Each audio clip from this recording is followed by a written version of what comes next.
একটি অচেনা বিমান হুট করে কোথা থেকে এসে যেন বিনা পারমিশনে একটি এয়ারপোর্টে ল্যান্ড করে। এইটা দেখে ওই এয়ারপোর্টে হাজার হাজার মানুষ ভিড় জমে যায়। ওই এয়ারপোর্টের আর্মিরা তখন সঙ্গে সঙ্গে বিমানের চারপাশ ঘেরাও করে ফেলে। বিমানে কোনো যাত্রী ছিল না, শুধু ছিল পাইলট।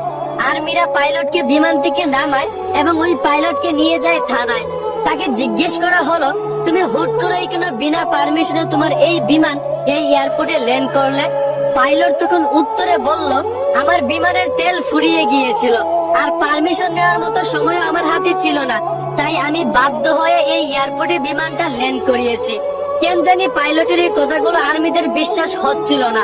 তারা বারবার পাইলটকে জিজ্ঞেস করতেছিল।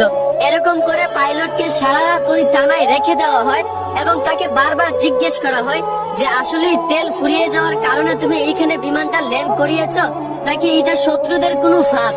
কিন্তু পাইলটকে সারা রাত জিজ্ঞেস করার পরও পাইলট একই উত্তর দিয়েছিল, তার তেল ফুরিয়ে গিয়েছিল, তাই সে বাধ্য হয়ে বিমানটা বিনা পারমিশনে এখানে ল্যান্ড করে।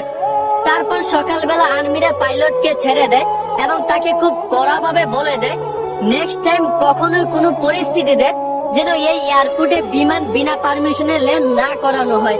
নেক্সট টাইম যদি তুমি বিনা পারমিশনে যে কোনো পরিস্থিতিতে এই এয়ারপোর্টে তোমার বিমান ল্যান্ড করো, তাহলে তোমার যাবজ্জীবন জেল হবে। লোকটা তার বিমান নিয়ে চলে গেল। কিন্তু অবাক করা বিষয়, তার পরের দিন সকাল হতে না হতেই ওই পাইলট আবারও বিনা পারমিশনে ওই বিমানটা ওই এয়ারপোর্টে ল্যান্ড করে। আবারও ওই এয়ারপোর্টে শত শত মানুষ জড়ো হয়ে গেল।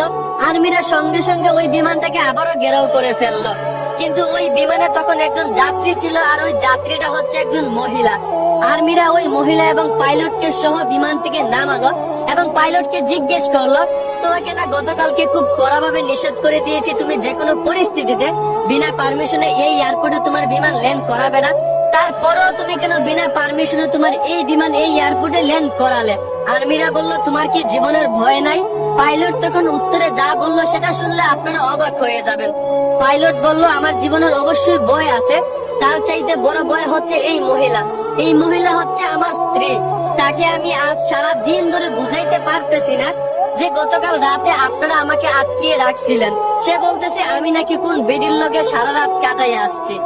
আপনারা একটু বলেন তো যে আমি কোন বেডির লগে সারা রাত কাটাই নাই, আপনারা আমাকে আটকায় রাখছেন। লোকটার কথা শুনে 1 ঘন্টা যাবত শত শত আর্মিরা মহিলাকে বুঝালো যে গতকাল রাতে পাইলটটা তাদের আওতায় ছিল। তারপর মহিলা বিশ্বাস করলো। বলেন তো কেমনটা লাগে? চিন্তা করেন পুরুষ নারীদের কাছে কতটা দুর্বল। এইটা কি কোনো কথা?